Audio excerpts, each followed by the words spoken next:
All right. So we're looking at page 150, C1b. Now, there are, in fact, two sets of suffixes used with the imperfect.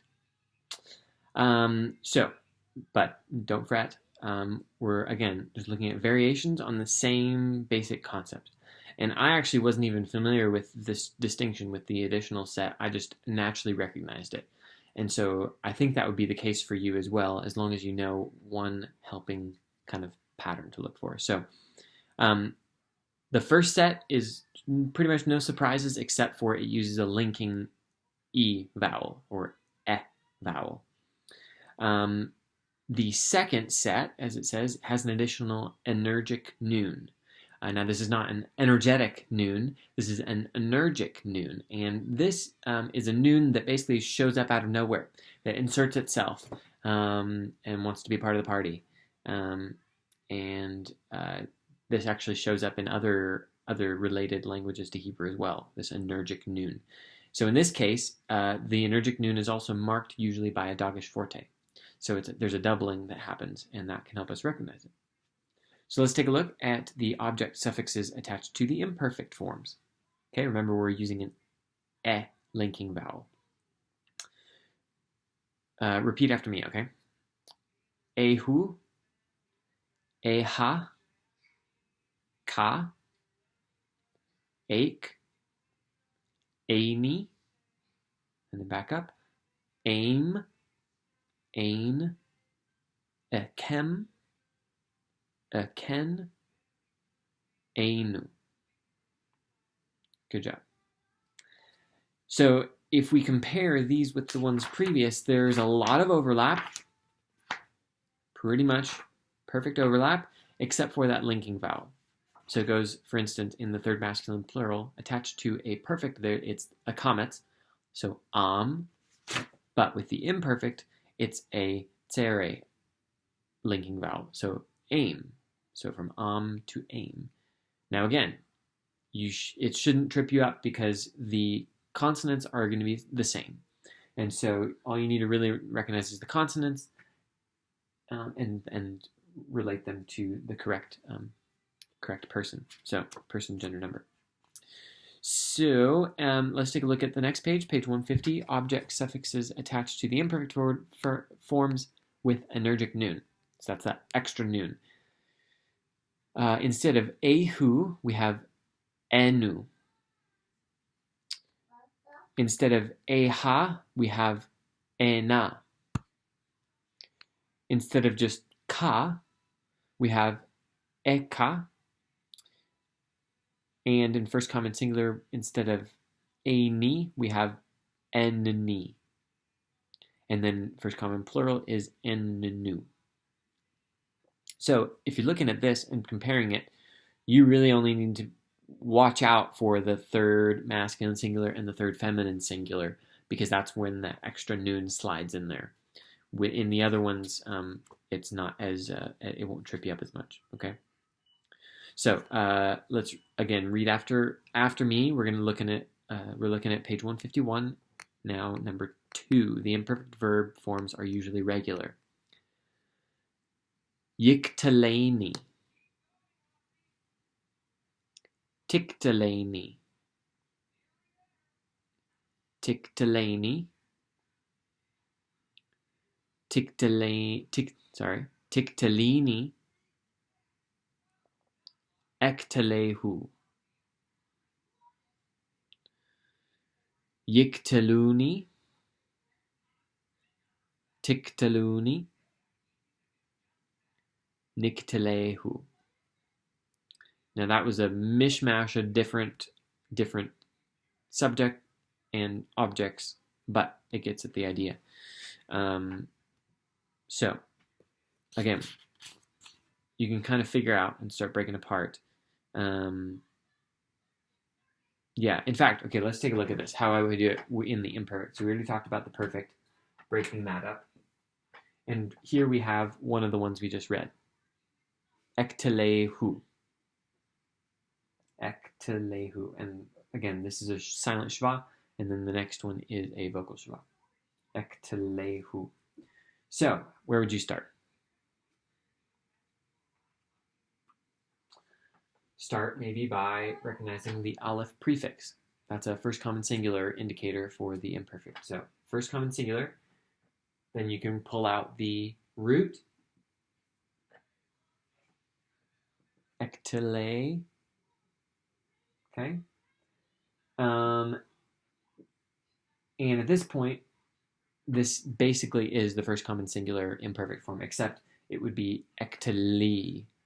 So with a suffix, with a suffix, the e turns to an a, and that links us and gets us to the suffix. So ektele hu. And what's hu? What's the hu ending? Remember? It's the third masculine singular ending. So that's the one you got to remember. Hu. Hu is the third masculine singular object ending for verbs. Ektele hu. So again, this isn't too different than what we're already used to doing, breaking stuff off. We just have one extra piece that we're adding to the table. Okay.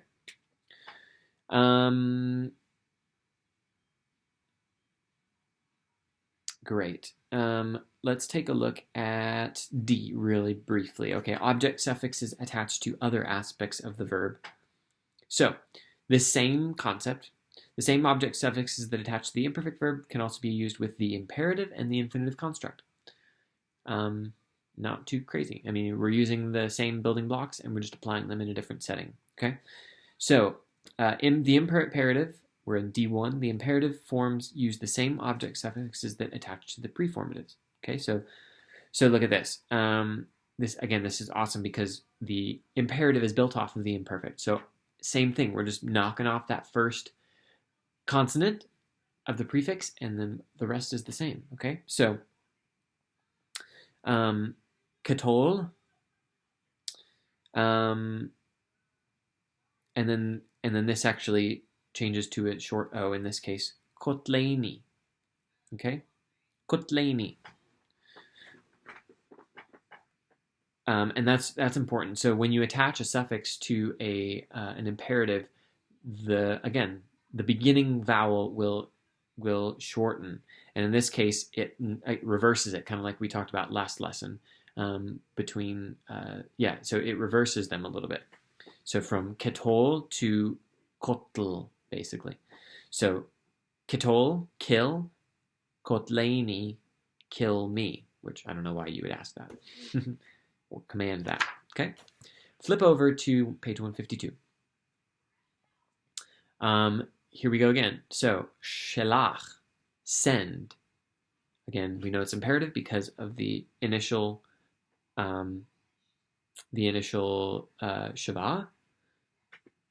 and we know that it looks like an imperfect from yishlach to shelach. And then you attach the suffix, the object suffix, and it changes to shelacheni. Okay. In this case, there's just a slight lengthening from the patach to the comments. Okay, so that underneath the lamed, a short ah in the first one, and then a long ah in the second one. Nothing too crazy. There is a little bit of overlap sometimes, but especially between the perfect and the imperative. Okay, we're going to look at that next. But usually you can figure out by context. It's pretty evident if it's just talking about, if it's describing an event, or if it's a part of speech and someone's actually talking. Okay, so read letter C on page 152. In this case, the verb forms of the perfect and the imperative overlap, but the distinction can be observed in the suffix. Okay, remember this. Perfect verbs use an a linking vowel, but the imperatives, like the imperfect, use an e linking vowel. So example 7. Shelacheni, send me. Shelacheni. But shelachani, he sent me. So in both these cases, we are attaching the exact same object suffix, a first common singular suffix, the ni, basically. But in the first one, it's an a linking vowel, an e linking vowel, shelacheni. And in the second example, it's an a linking vowel, shelachani. So an a linking vowel is for perfect verbs, and an a linking vowel is for the imperfect and imperative and infinitive construct.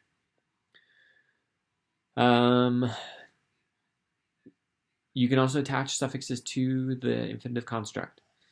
But notice that the suffix is ambiguous. We don't know if it's the object or it's the subject, and this is where interpretation gets a little tricky. This is deep stuff. Don't need to worry about it too much. Just be aware that this could happen. Okay, so look at example 9 under number 2 on page 152. Kotli. My killing. Is the suffix, is that an object?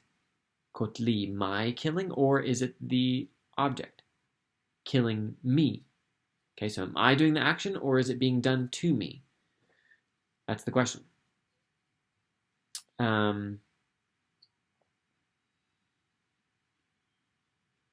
Great. That's basically it.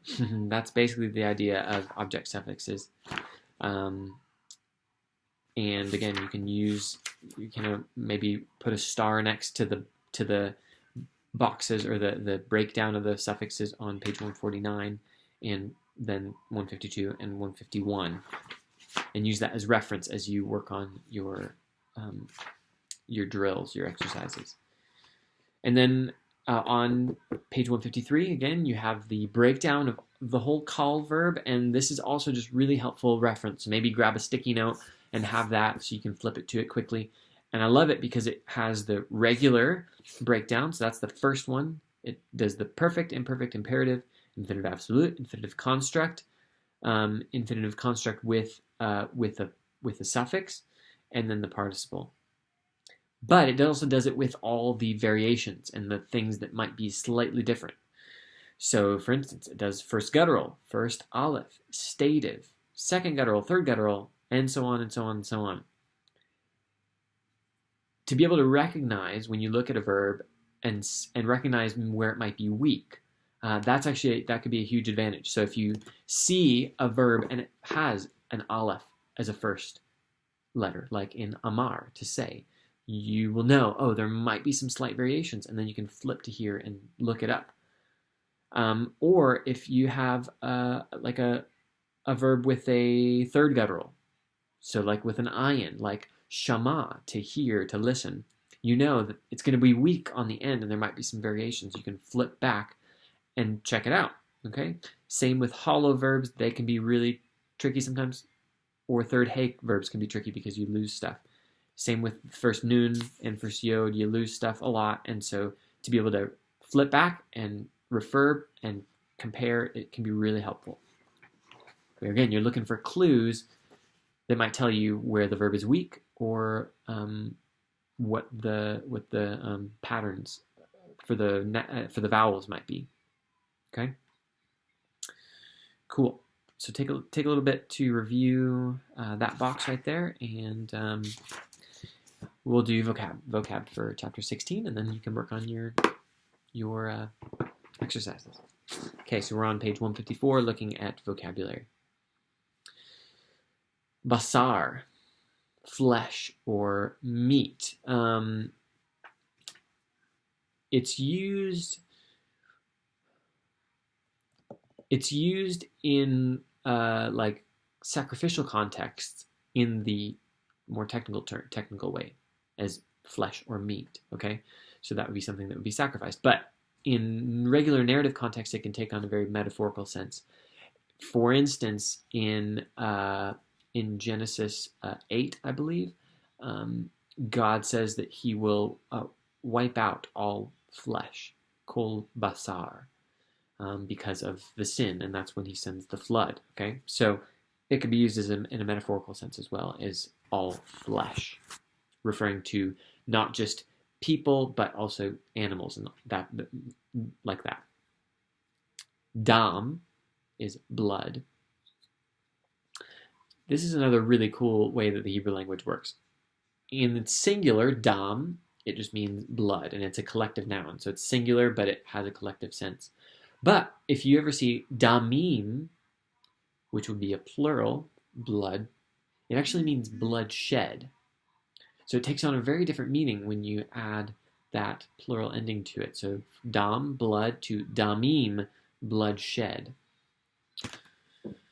Zevach, sacrifice. Chayil, strength or valor, or also it can mean integrity. And this is the woman in Proverbs 30, the end of Proverbs 32, Proverbs 31, something like that. She is an Eshet Chayil, and that's a woman of valor, but it really means a woman of integrity, a woman of great character. And interestingly, Ruth, once you work on Ruth in the intermediate book, both Ruth, so Ruth is called an Eshet Chayil, and Boaz is actually called an Ish Chayil, a man of valor, a man of integrity. And so when they're described in this way in the text, we're supposed to pay attention and think, oh, wow, these guys stand out, especially in the context of the Judges, where, as you know, everybody went after their own way. They did what was right in their own eyes. In this context, the story of Ruth occurs, and these two figures stand out among the crowd, and we know that, you know, something special is going to come from them. So, Chayil. Mizbeach means altar, and look how related the word for altar and the word for sacrifice are. Zevach, or Zevach, sacrificed, and Mizbeach, altar. They both come from the same root, Zavach. And so one is the object that's being sacrificed, and one is the place that it's being sacrificed on the altar. And notice that furtive patach on Mizbeach. It kind of slides in there and helps you finish that out. Okay? Flip over to the verbs. Ahav. This means to love. And yeah, ahav. It takes it with this verb, the object is marked with a lamed, so it would be ahav l. Okay, so that tells you who the object of the love is. Verb, still on the verbs, zavach. There's that verb, and so we can see how all those are related. The verb zavach is related to the noun zevach, and also to the other noun mizbeach. Natah is to stretch out or to pitch a tent. And note that this is a very weak verb. It's a first nun and a third hey verb. Okay, so we know that in both those cases something weird is going to happen. So that's why they mentioned that the imperfect is yitei. That would be a third masculine singular. Kal yitei. And note that the nun has assimilated into the tate, and that's what the dagesh there is, okay? So yitei, the doubling, is the nun that is still there. And then with a vav consecutive, it's vayet. So we lose the hey, and we're left with just, again, one letter from the root, that tate, vayet. Kavatz, to gather or assemble a group. Kavatz. Saneh, to hate, or to be in an adversarial relationship. So it doesn't have to be necessarily, it's not necessarily an emotional thing, but it's a declaration of loyalty. And so that's where, in connection with ahav, I think we talked about this in one of our Bible studies, that usually ahav, love, has a covenantal connotation to it. It's not just about emotions, it's about allegiance. And so when God commands in the Ten Commandments, you shall, or I guess not in the Ten Commandments, but earlier, you shall love the Lord your God with all your heart, mind, and strength. It's not talking about drumming up an emotional response. It's about positioning yourself in a way that you are loyal with your whole self, that you're not withholding anything from God. Same with Saneh. God, as a part of so I'm thinking of this God's declaration of his own character, where he calls himself, I am a God gracious and merciful and abounding in steadfast love. But, and then he flips and he says, this is how I am to people who are loyal to me, but to those who hate me, and he goes on from there. It's not necessarily an emotional thing. It's an allegiance thing. There's maybe some emotion there, but he's not talking about people who just have this disgust with him. He's talking about people who are opposed to him, who don't follow him as king, who have their allegiances elsewhere. So, all that to say, ahav, love, is covenantal. Saneh, hate, is also often covenantal. Okay, we're going to look at the other ones now as well. Echad. So we learned some numbers last time. More numbers. Echad, one. And the feminine is achat.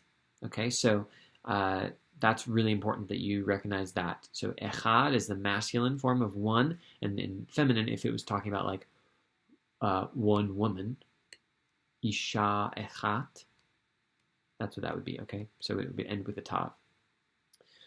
Yachdav. Actually, it's yachdav, emphasis on the end. This is another great example of a vav being used as an actual letter, not just as a mater. Okay, so it ends with a v, yachdav. And it means together. It's an adverb, and it often will have a pronominal suffix, and so it'll be like yachduhu or something like that, with him, together with something like that. So yachdav. And then another number, shenayim, 2, and the feminine shenayit. Way back at the very beginning, we talked about numbers. We talked about that there is a singular number, there is a plural number, and there's also a dual number. So if you remember, we talked with using the word for horse. Sus is singular. Susim is plural, and then there's also susayim. Do you remember what that was? That's the dual form. And so here we actually have a remnant of that. Shenayim, 2, double. Same with the feminine, shenayit. And there we go for chapter 16. Have fun doing the exercises, and again, use what you've learned, flip back to orient yourself and answer right.